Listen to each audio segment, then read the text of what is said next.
మనము దీనస్థితిలో ఉన్నప్పుడు ఆయన మనను జ్ఞాపకం చేసుకొనును. ఆయన కృప నిరంతరముండును. కీర్తనల గ్రంథము 136వ కీర్తన 23వ వచనము. ప్రభు ఒక్కడే మనము దీనస్థితిలో ఉండగా జ్ఞాపకం చేసుకునివాడు. మన కొరకు తన్ను తాను తగ్గించుకొని దాసుని స్వరూపము ధరించుకునివాడు ఆయనే.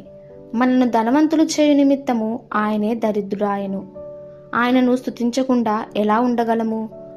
ప్రభువు మన దీనస్థితిలో జ్ఞాపకం చేసుకుంటే కాక మనకు శాంతి సమాధానములు దయచేయుచు హెచ్చించుచున్నాడు. చింత కన్నీటిలో నిండి ఉన్న సమయంలో మనను వెతికి కన్నీటిని తుడిచి ఓదార్చుచున్నాడు.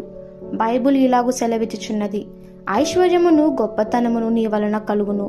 నీవు సమస్తమును ఏలువాడవు, బలమును దయచేయువాడవు నీవే.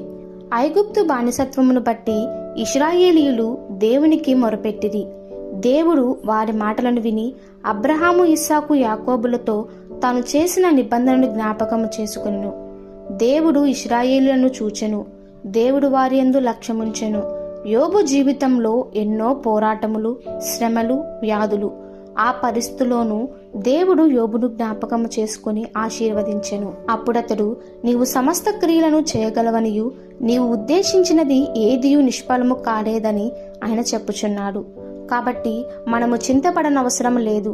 మన దీనస్థితిలో మనల్ని జ్ఞాపకం చేసుకొనును, నిశ్చయముగా ఆశీర్వదించెను. ఆయన మనలను విస్తరింపచేయుచున్నాడు.